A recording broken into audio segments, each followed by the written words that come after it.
Today I've mostly been listening to Joy Division, watching YouTube clips of cruise ships caught in terrifying storms, and reading books on the dazzling intricacies of the human brain.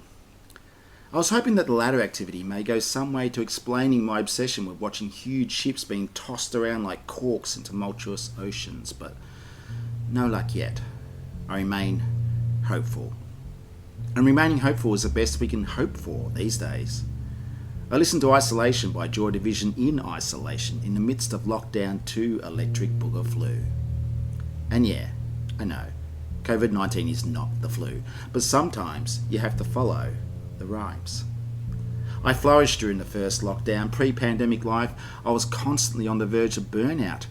It took me weeks of being in lockdown to suddenly realise this is what I'd been asking for so long, a slow life. Weeks of genuinely not knowing what day it was because it didn't matter what day it was, each seeping and bleeding into one another, and the joyful discoveries of what is really important in life and what is not. But this time around has been different. I have a million different plans for creative projects, but not an iota of a motivation to actually do them. I sail through my house like a ghost ship, no crew and nobody at the wheel, rudderless, aimless, drifting. The sun goes up, the sun goes down, and there's me, all at sea. Occasionally I stop at the port of YouTube, and I fall into a hole of watching clip after clip of ship after ship, waves as tall as skyscrapers crashing over and over, and I wonder if it's possible to drown without water.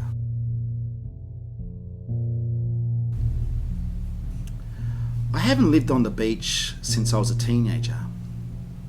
Grew up on Moona Parade in Mornington, like the kind of boy who got drunk on the beach with his mates, because I was that kind of boy.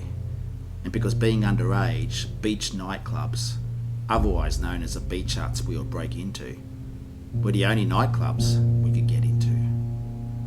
I had a long list of firsts on the beach: first time being drunk, first kiss, first drawing blood in a fight, first time I saw the moon as something so much more than an orbiting body of cold, dark rock. And now as a COVID refugee, here I am living on the beach again, this time Ocean Grove, ironically just on the other side of the peninsula. I went for a bike ride to Point Lonsdale, where the tip of the Mornington Peninsula seems so close you can reach out and touch it. And now in my dreams, since living here, my past is so close, I can definitely reach out and touch it. I'm not drinking Cinzano and Coke and blasting the Human League on the beach anymore, like in those Mornington days, but I could be, and I probably will. And I have been drinking more than I usually would. Sour beers, for sour times, daily. An opportunity came up for me to live in an Ocean Grove cottage in the yard of dear old friends. A cottage is normally Airbnb, but thanks to a certain pandemic has been sitting idle. It's a temporary solution until the end of the year. Afterwards, the future is unknown, but these days the future seems to be in a permanent state of unknown. If I keep my blinds open here, on clear nights when the moon is full, the lunar light pulls directly upon my bed. A moon bath. And it was on one of those nights that I dreamt of scaling the side of the Point Lonsdale lighthouse and feeling it rumble and roar to life beneath my legs, and it transforming into a rocket, and I rode the lighthouse like a rodeo cowboy, hurtling across the bay until the descent straight into a soft sand landing on Miller's Beach, Mornington.